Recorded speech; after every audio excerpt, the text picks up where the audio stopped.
ఆరోగ్యశ్రీకి కొత్త కార్డులు, యూనిక్ ఐడితో ఇవ్వనున్న సర్కార్, రేషన్ కార్డుతో లింకు కట్, అందరికీ స్కీమ్ వర్తింపజేయడంపై కసరత్తు, 400 కోట్లు అదనంగా ఖర్చవుతుందని అంచనా, హెల్త్ స్కీమ్లన్నింటినీ ఒకే గొడుగు కిందకు తేవడంపై చర్చ. ఈ ఆరోగ్యశ్రీ చాలా రోజుల నుంచి మనం వింటున్నాం. వైఎస్ రాజశేఖర రెడ్డి ఆయాం నుంచి మనం ఆల్మోస్ట్ వింటున్నాం. సో ఆరోగ్యశ్రీలో ఎన్నో అవకతవకలు ఉన్నాయి అండ్ ఎన్నో స్కాములు కూడా జరిగినాయి. ప్రైవేట్ దవాఖానాలకు ఇది ఒక వరంగా మారింది. అంటే మనకు ఆరోగ్యశ్రీ కార్డు తీసుకుపోవడం అండ్ 2 విధాలుగా ఇక్కడ మనం గమనించవచ్చు. ఒకటి, ఆరోగ్యం. ఒక సాధారణమైనటువంటి మనిషి పోతే అతనికి ఏం టెస్టులు చేయాలా, అసలు ఆరోగ్యము అనే విషయం, దవాఖానా అనే విషయము ఇండియాలో ఒక ఏలియన్ సబ్జెక్ట్ అయిపోయింది. ఎక్కడికన్నా వెళ్తే, మనం దుకాణంకు వెళ్తే ఒక వస్తువు యొక్క ధర గింతుంటది అని మనము, లేకపోతే మనం బార్గెనింగ్ చేయొచ్చు, లేకపోతే గింతుంటది అనేది మనకు తెలుస్తుంది. కానీ మందులు విషయానికి వచ్చినా, లేకపోతే డయాగ్నోసిస్ విషయానికి వచ్చినా, ఒక రోగం వస్తే ఎంత ఖర్చు చేయాలనో ఒక రోగికి గానీ ఒక సాధారణ మనిషికి తెలియదు. స్టిల్ ఇంకా ఫార్మస్యూటికల్స్ ఇప్పటికీ కూడా ఎంఆర్పి రేట్లు పెట్టినా అసలు ఎంత ఉంటది, ఏముంటది అనేది ఇది ఒక పెద్ద గందరగోళం. అందరికీ తెలిసిందే.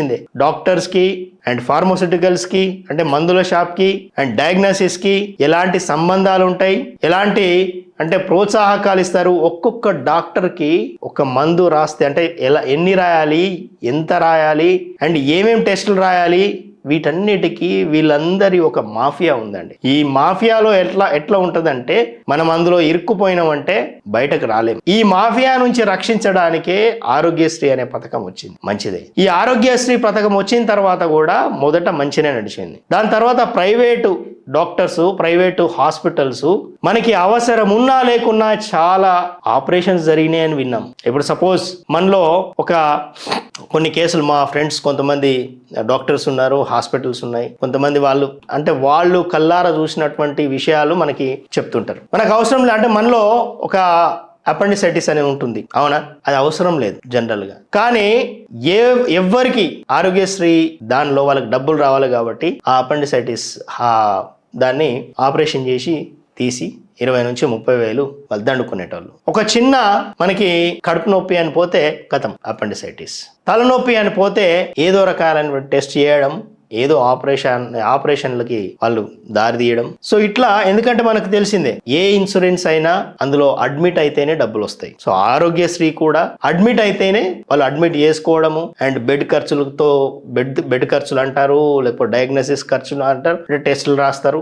ఇవన్నీ కూడా ఒక పేదోడికి కావచ్చు, లేకపోతే ఒక సాధారణమైనటువంటి మనిషికి అంత అయోమయంలో నెట్టేసేటువంటి విషయాలు. సో కాబట్టి ప్రభుత్వం ఏదైతే ఆరోగ్యశ్రీ ఒక కొత్త కార్డును తీసుకొస్తుంది, యూనిక్ ఐడితో ఇవ్వనున్న సర్కారు అంటుంది, ఒక మంచి పరిణామమే. ఎందుకంటే మనం కేంద్ర ప్రభుత్వంలో చూసినాము, మనకి ఈరోజు కేంద్ర ప్రభుత్వంలో అందరి హెల్త్ కార్డ్స్, మనము ఏ హాస్పిటల్కి పోయినా మన యొక్క డాటా ఏం జరుగుతుంది, ఏ వ్యాధితో వచ్చినావు, ఏం టెస్టులు చేశారో, ఏం ప్రిస్క్రిప్షన్ ఇచ్చిండ్రు, ఒక గవర్నెన్స్ నడుస్తుంది. అంటే మన కేంద్ర ప్రభుత్వం ఏం చేస్తుందంటే, డాక్టర్ల పైన కావచ్చు, ఫార్మస్యూటికల్స్ పైన కావచ్చు, మిగతా ఈ డయాగ్నోసిస్ వీటిపైన ఒక గవర్నెన్స్ అనేది జరుగుతుంది. ఇది ఒక మంచి శుభ పరిణామం. ఎందుకంటే కేంద్ర ప్రభుత్వం ఇవన్నిటిని ఏ డాక్టర్ అంటే ఒక కమిటీ ఉంటుంది, ఏ వ్యాధి వస్తే ఎలా ట్రీట్ చేయాలి, ఏమేం టెస్టులు రాయాలి, ఏమేం మందులు వేసుకోవాలి, దానికి ఒక క్రమబద్ధీకరించడం, రెగ్యులరైజ్ చేయడం అంటారు. సో కాబట్టి సెంట్రల్ గవర్నమెంట్ లో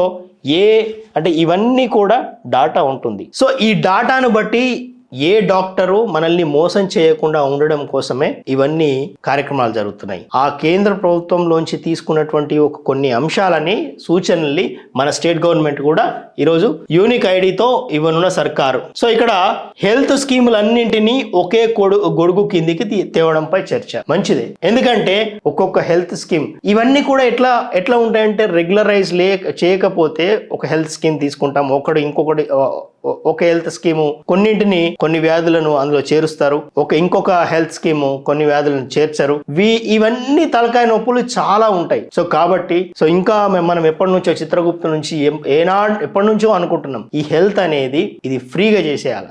గవర్నమెంట్ షుడ్ టేక్ కేర్. ప్రతి ఎట్లాగో ట్యాక్స్ కడుతూనే ఉన్నాం దేశానికి. ఈ ట్యాక్స్ లోంచి ఒక రకమైనటువంటి ట్యాక్స్ పెట్టేసేసి ఈ హెల్త్ ఇష్యూని అసలు ఫ్రీగా చేసేయాలి. అంటే మనం ఏ హాస్పిటల్ పోయినా సరే దానికి ఎట్లాగో రెగ్యులరైజ్ అవుతుంది. నేను ఇంకొక స్లైడ్ తీసుకోబోతున్నా. Total artificial intelligence, implementation of artificial intelligence government లో. సో అది ఒక్కసారి మనము ఆ ఇంప్లిమెంటేషన్ స్టార్ట్ అయితే మనకి ఎలాంటి, అంటే అందులో కూడా కొన్ని లోపాలు ఉంటాయి. ఆ లోపాలని సవరించడానికి కూడా ఏ విధంగా మనం చేయాలనేది, ముందుకెళ్లాలనేది మనం చర్చిస్తాం. సో కాబట్టి ఈ భారతదేశంలో ఉన్నటువంటి అందరికీ హెల్త్ పరంగా కావచ్చు, ఎడ్యుకేషన్ పరంగా కావచ్చు, వచ్చే 10 సంవత్సరాల్లో ఈ హెల్త్ విషయంలో, ఎడ్యుకేషన్ విషయంలో మనకి ఎలాంటి ఇబ్బందులు లేకుండా మనకు ఒక గ్రీవెన్స్ ఒక్క కాల్తో ఏ సమస్యకైనా సరే ఒక్క కాల్తో, ఎందుకంటే చేతిలో మనకి ఈరోజు బ్రహ్మాస్త్రం ఉంది. చేతిలో ఉన్నటువంటి సెల్ ఫోన్ ఈరోజు బ్రహ్మాస్త్రం. ఎందుకంటే మనకి ఏదంటే అది ఒక్క నంబర్తో పరిష్కారం చూపేయచ్చు. అది ఈ తలనొప్పులన్నీ ఉండవు. నిన్న మొన్న మనం డిస్కస్ చేసినట్టు రెవెన్యూ ఆఫీసర్ దగ్గర ఉరకడము, లేకపోతే మండల ఆఫీస్ దగ్గర ఉరకడము, లేకపోతే పంచాయతీ ఆఫీస్ ఉరకడము. ఒక్క మనిషి నీ దగ్గరికే, అంటే ప్రజల దగ్గరికి పాలన అంటారు కదా. ఇంతకుముందు మన చంద్రబాబు నాయుడు టైంలో మనం వినుంటాం, ప్రజల దగ్గరికి పాలన. మనకి ఏ ప్రాబ్లం ఉన్నా అధికారి మన దగ్గర రావాలండి. మనము అధికారుల దగ్గరికి మన సమస్యని, ఆ సమస్య ఎందువల్ల వచ్చింది, సపోజ్ ఒక రెవెన్యూ సమస్య ఉంది. ఆ రెవెన్యూ సమస్య మన సమస్య కాదు, ఆ రెవెన్యూ చిక్కులు వల్ల, లేకపోతే రెవెన్యూ వాళ్ళు ఇప్పుడు ఇంతకు ముందు ఉన్నటువంటి రెవెన్యూ వ్యవస్థ నుంచి ధరణి అనేది తీసుకొచ్చారు. అంటే వాళ్ళు తీసుకురావడం వల్ల ఒక కొత్త సమస్యలు తయారైతాయి. ఆ కొత్త సమస్యని పరిష్కరించాల్సినటువంటి బాధ్యత ప్రభుత్వం పైన ఉంది. ఒక సాధారణమైనటువంటి పౌరుడు ఒక ట్యాక్స్ కట్టడం అండ్ బాధ్యతాయుతంగా ఉండడం, ఈ రెండు తప్పించి మిగతా అన్ని గవర్నమెంట్ చూసుకోవాలా. ఇన్ఫ్రాస్ట్రక్చర్ కల్పించడం కావచ్చు, నీళ్లు కావచ్చు, డ్రైనేజీ కావచ్చు, లైట్లు కావచ్చు, ఊర్లో ఏదైనా సరే అతనికి కావాల్సింది ఇంటి దగ్గరికే రావాలి. ఇది వచ్చే 10 సంవత్సరాల్లో మనం కళ్ళ ముందు చూడబోతున్నాం. Just because of artificial intelligence, mechanisation in the government. So కాబట్టి ఈ ఆరోగ్యశ్రీ కొత్త కార్డులు సక్సెస్ కావాలని కోరుకుందాం.